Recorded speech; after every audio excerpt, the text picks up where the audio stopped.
The funeral flowers were still fresh when Marcus cornered me outside the cemetery gates. His face was red, twisted with rage I'd never seen before. Even as kids, my older brother had been the calm one, the mediator. Not today. "This is all your fault, Sarah." His voice cut through the October wind. "Dad would still be alive if you hadn't filled his head with all that legal nonsense about the business." I stood there, feeling the weight of his accusation settle over me like a burial shroud. 3 days since Dad's heart attack. 3 days since I'd lost the only person who truly understood me. And now Marcus was blaming me for it. "You think I killed him?" The words came out barely above a whisper. "I know you did." Marcus stepped closer, his breath visible in the cold air. "All that stress about changing the will, about restructuring the company. You pushed him too hard, Sarah. You always push too hard." Something inside me snapped. The grief I'd been holding back for 72 hours mixed with a fury so pure it made my hands shake. "You have no idea what you're talking about." "Don't I?" Marcus's laugh was bitter. "I know Dad was planning to leave everything to both of us equally, but you couldn't stand that, could you? You had to be the favorite. You had to have it all." The cemetery gate clanged shut behind us as other mourners filed away. Soon it would just be us and the truth hanging between us like a blade. I thought about the envelope in my purse. The sealed envelope Dad's lawyer had handed me that morning with specific instructions not to open until Marcus and I were alone. My fingers found it now, the paper crackling softly against my palm. "There's something you need to know," I said quietly. Marcus was already walking away. "Save it, Sarah. I don't want to hear any more of your justifications." But he would hear them, whether he wanted to or not. The reading of the will was scheduled for the following Tuesday. 5 days that stretched like years, filled with Marcus's cold silence and the weight of secrets I couldn't yet speak. We'd grown up in the same house, fought over the same toys, shared the same dreams of taking over Dad's construction company someday. Now, we could barely look at each other. I spent those days remembering. Dad in his office late at night, poring over contracts and architectural plans. The way he'd taught me to read blueprints when I was 12, his weathered hands guiding mine across the technical drawings. How he'd smile when I caught mistakes that others missed. Marcus had always been more interested in the physical side of things. Give him a hammer or a nail gun and he could build you a cathedral. But the business side, the contracts and negotiations, the careful dance of profit margins and project management, those things made his eyes glaze over. Dad saw that difference. He celebrated it even. "You two will make a perfect team someday," he'd say. Marcus with his hands, Sarah with her head. But somewhere along the way, Marcus started to resent my involvement, started to see my presence in Dad's office as a threat rather than an addition. The company had been growing, taking on bigger projects, federal contracts that required expertise Marcus didn't have. That's when the late-night meetings started. Dad pulling me aside after family dinners, asking about my business degree, about my ideas for expansion. Marcus would watch from the kitchen doorway, his jaw tight with something I couldn't name. The last conversation I'd had with Dad replayed in my mind like a broken record. 2 weeks before he died, he'd called me into his study. The room smelled like old leather and the pipe tobacco he wasn't supposed to smoke anymore. "I need to tell you something, sweetheart." His voice had been tired, older than his 63 years. "About the business, about what happens after I'm gone." I tried to stop him. "Dad, you're not going anywhere. The doctor said your heart is fine as long as you take your medication." But he'd held up a hand, that gesture I knew meant business. "We both know I haven't been taking care of myself. And Marcus, he's a good man, Sarah. But he's not ready for what's coming." "What do you mean?" Dad had pulled out a file folder, thick with documents I couldn't quite see. "The Henderson project. The state contract. These aren't jobs you can wing with good intentions and strong backs. They require precision, experience, judgment." My stomach had started to twist with a premonition I didn't want to acknowledge. "I'm changing the will," Dad had said simply. "The business needs to survive, and that means making hard choices." I'd left that meeting feeling like I was carrying dynamite. Dad had made me promise not to tell Marcus until after the will reading. He needs to hear it the right way. Dad had insisted. From the lawyer, official, like. Otherwise, he'll think it's just you and me scheming against him. But there hadn't been time for official announcements. 3 days later, Dad collapsed in his office. By the time the paramedics arrived, he was already gone. Now, I sat in my car outside the law firm, watching Marcus pace the sidewalk like a caged animal. He'd barely spoken to me since the funeral, communicating only through terse text messages about practical arrangements, the funeral home, the flowers. The obituary that painted Dad as a beloved family man and successful businessman, leaving 2 children to carry on his legacy. If only it were that simple. Martin Kellerman's law office felt like a mausoleum. Dark wood paneling, heavy curtains, the kind of place where fortunes were made and lost with the scratch of a pen. Marcus and I sat on opposite sides of a mahogany table that could have doubled as a landing strip. Between us, Kellerman spread out the documents that would determine our futures. "Before we begin," Kellerman said, adjusting his glasses, "I want you both to know that your father agonized over these decisions. He loved you both deeply, but he felt the business required certain specific arrangements."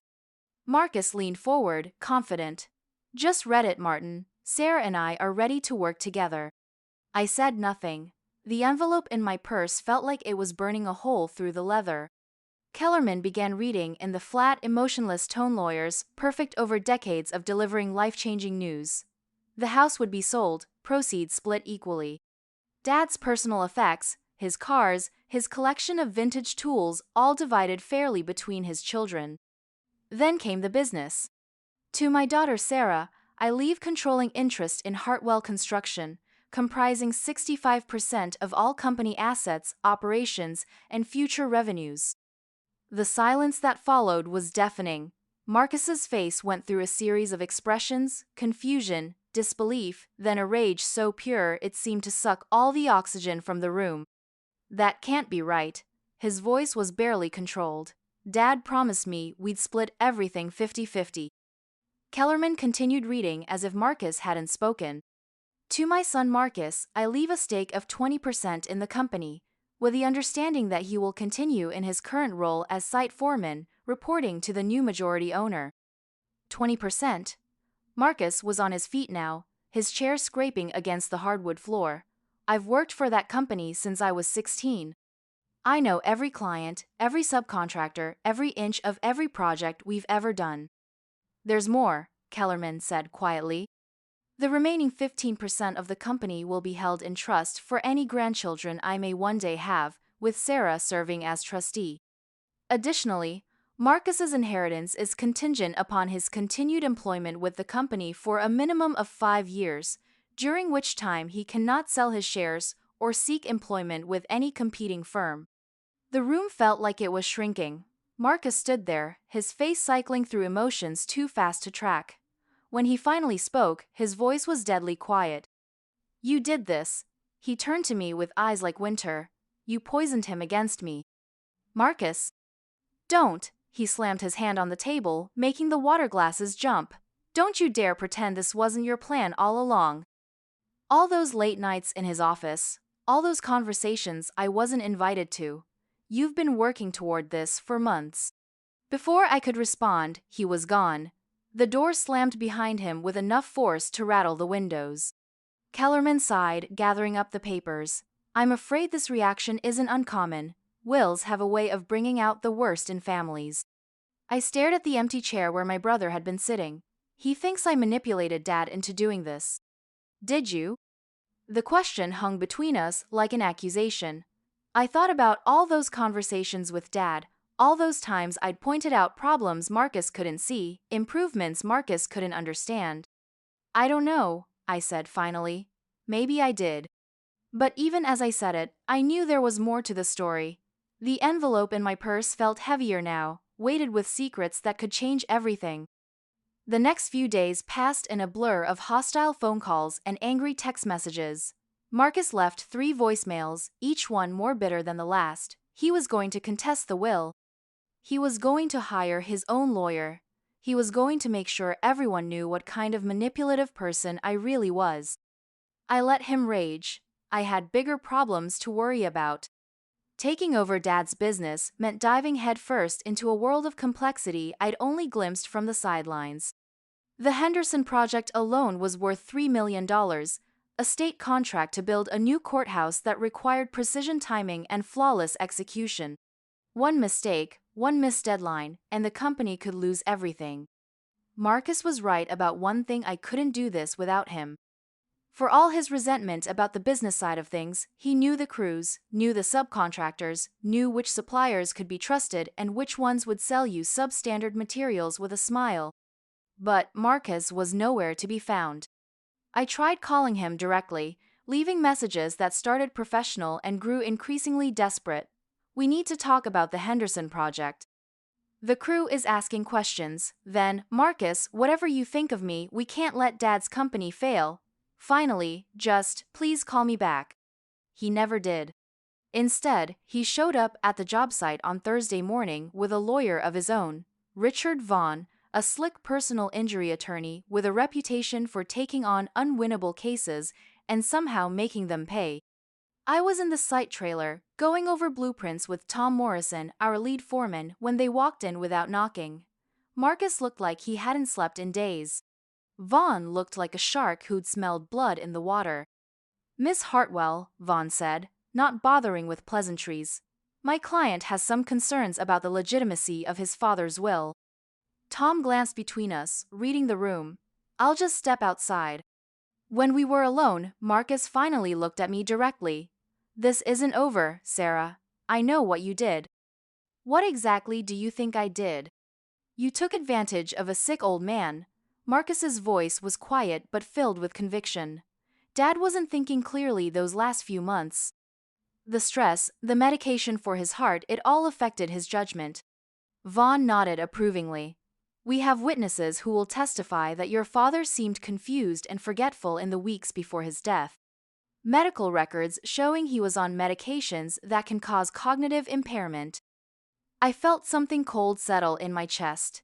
"You're going to argue that Dad wasn't competent to make decisions about his own business?"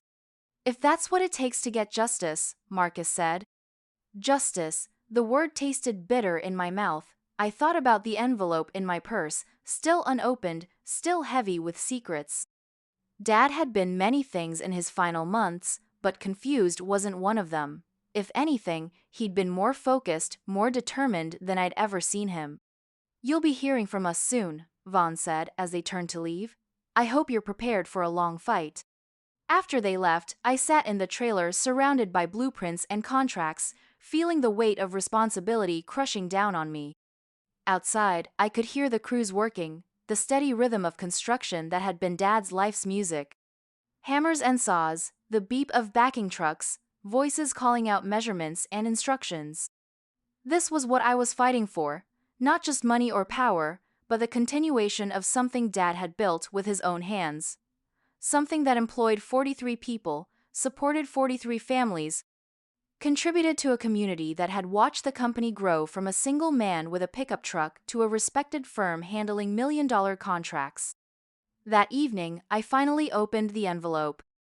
Inside was a single sheet of paper in Dad's handwriting, dated just 1 week before he died. His penmanship was shaky but legible, each word carefully formed like he knew this might be the most important thing he ever wrote. "Sarah," it began, "if you're reading this, then I'm gone, and Marcus is probably angry. He has every right to be angry, but not for the reasons he thinks." I had to stop reading for a moment. Even in death, Dad was protecting us both. "The truth is, son, the business is in trouble. Has been for months. The Henderson contract that was supposed to save us turns out to be a setup. The state inspector has been taking bribes from our biggest competitor, rejecting our work for bogus violations. By the time I figured it out, we'd already spent most of our capital on materials and labor." My hands started to shake. This wasn't what I'd expected, not what I'd feared. "I've been trying to fix it without involving you kids, but it's bigger than I can handle alone. The company owes $700,000 in materials and payroll. The bank is calling in our line of credit next month. Without some kind of miracle, Hartwell Construction will be bankrupt by Christmas. The paper felt like it was burning my fingers. All this time, while Marcus and I had been fighting over who would inherit what, Dad had been desperately trying to keep the company alive. I changed the will because Sarah has the education and connections to maybe save the business. Marcus is a hell of a builder, but this isn't a building problem. This is a legal problem, a financial problem, and Sarah is our only shot at solving it. I kept reading, my heart pounding. There's evidence, recorded phone calls, email exchanges, proof that Inspector Williams took $50,000 to sabotage our projects.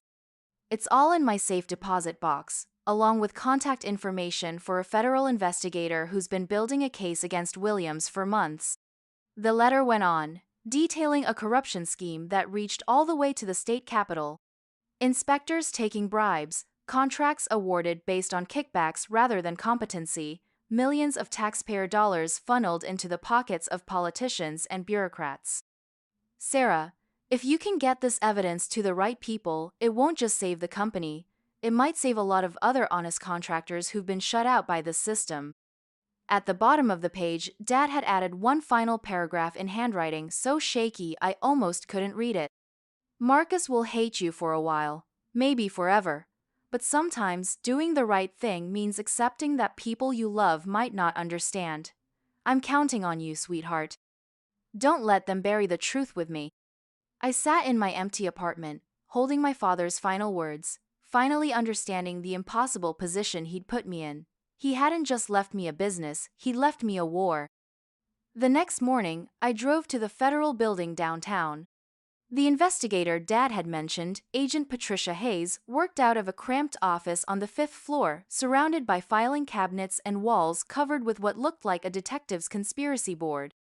Photos, documents, red string connecting various players in a web of corruption that apparently stretched back years. Mr. Hartwell contacted me about 6 weeks ago. Hayes explained after I'd introduced myself. He'd stumbled onto something while trying to figure out why his company kept failing state inspections. She pulled out a thick folder. Williams has been taking money from Brennan Construction for 3 years, rejecting work from their competitors on trumped-up violations. Your father's company isn't the only one affected. 15 different contractors have lost millions in project delays and rejected work. How much evidence do you have? Enough to put Williams away for a long time. But your father was our key witness. Without him, Hayes shrugged, the case becomes a lot harder to prosecute. I thought about the safe deposit box key Dad had hidden behind a framed photo in his study. What if I told you there might be more evidence, recordings, emails, documentation that could help your case? Hayes leaned forward. I'd say you might just save a lot of honest people from losing everything. The safe deposit box was a treasure trove of evidence. Dad had been methodical, recording phone conversations with Inspector Williams, saving emails that detailed the bribery scheme, even photographing documents that Williams thought he'd destroyed. But the most damaging evidence was a recorded conversation between Williams and Marcus. I need you to understand something. Williams's voice crackled through the digital recorder. Your old man is causing problems. He's asking too many questions, documenting everything. That makes things difficult for my associates. Marcus's voice responded, sounding confused and angry. What are you saying? I'm saying, maybe it's time for new management at Hartwell Construction, someone who understands how business really works in this state. Someone who knows when to ask questions and when to just cash the checks. Are you threatening my father? I'm offering you an opportunity. Help us resolve this situation quietly, and your family's business could become very profitable very quickly. Resist, and well, companies that can't pass state inspections tend to fail. The recording continued for another 10 minutes, with Williams outlining a scheme to force Dad out of the company and install Marcus as a puppet CEO. Marcus, to his credit, had told Williams to go to hell. But the damage was done. Now I understood why Marcus felt so betrayed by the will.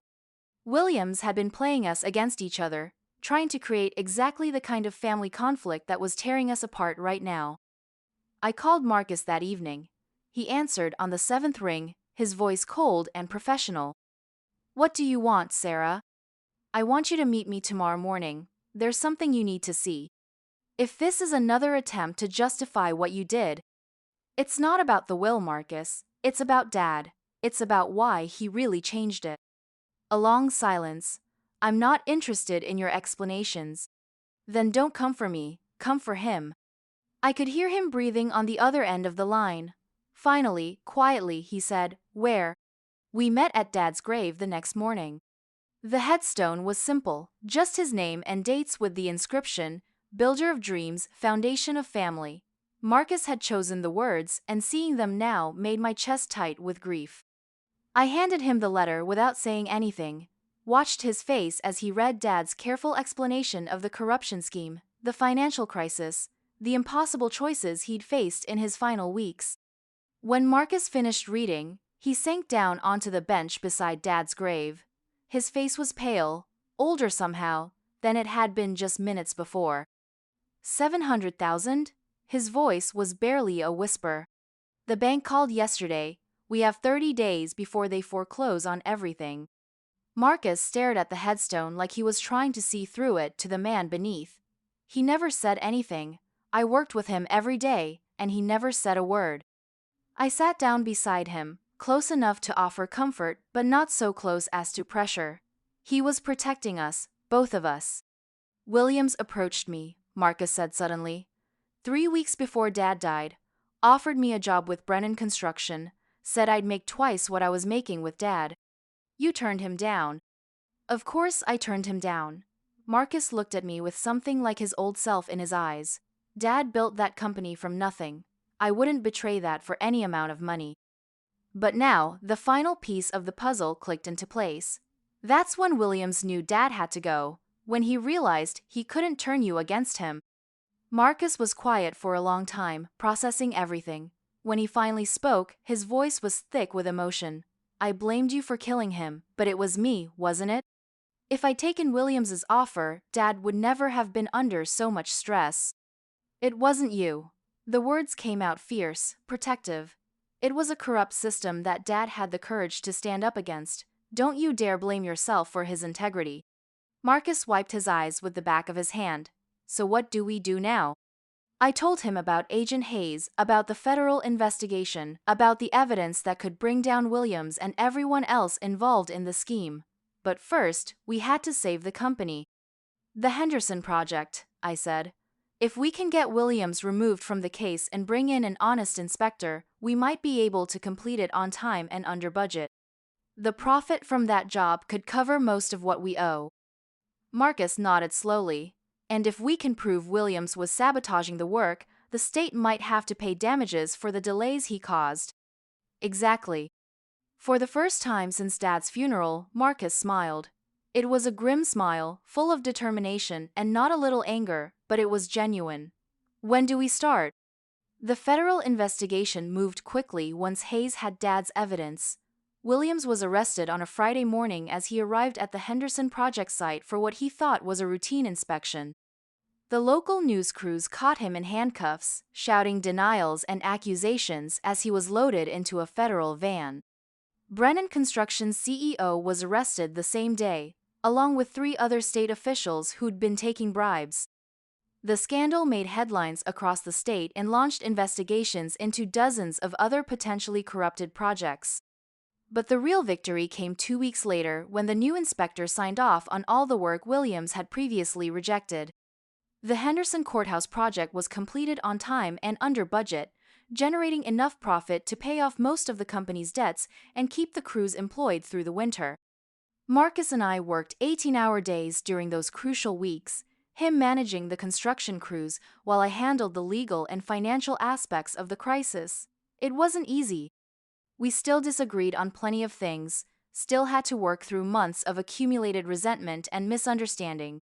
But we were family, and family doesn't give up on each other, no matter how hard things get. The day we signed the papers that officially saved Hartwell Construction, Marcus found me in Dad's old office. I'd been avoiding the room for weeks, unable to face the reminders of everything we'd lost. But that evening, with the company's future finally secure, it felt like the right time to reclaim the space. We need to talk about the will, Marcus said without preamble. I looked up from Dad's desk where I'd been sorting through the personal items we'd never had time to deal with. Photos of job sites, awards from the local Chamber of Commerce, a coffee mug that read "World's Greatest Dad" in Marcus's 5-year-old handwriting. What about it? Marcus pulled out a legal document, official looking and thick with attorney letterhead. I'm transferring 10% of my shares to you. That'll give you 75% of the company. I stared at him. Why would you do that? Because Dad was right. The business needs someone who can navigate the legal stuff, someone who can see the big picture. I'm good with my hands, but you saved us, Sarah. You saved the company, the jobs, everything Dad built. I shook my head. We saved it, together. Maybe. But you're the one who figured out what Dad was really trying to tell us. You're the one who had the courage to take on a federal corruption case. You're the one who should be running this company. I thought about refusing. Part of me wanted to split everything 50-50, to pretend that Dad's careful calculations hadn't been necessary. But that would be dishonoring his judgment, his faith in my abilities. I'll accept the additional shares on one condition, I said finally. Marcus raised an eyebrow. You become my partner, not my employee. Full salary, full benefits, full say in any major decisions. We do this together, or we don't do it at all. Marcus was quiet for a moment, then nodded. Partners. We shook hands across Dad's desk, sealing an agreement that felt like more than just business.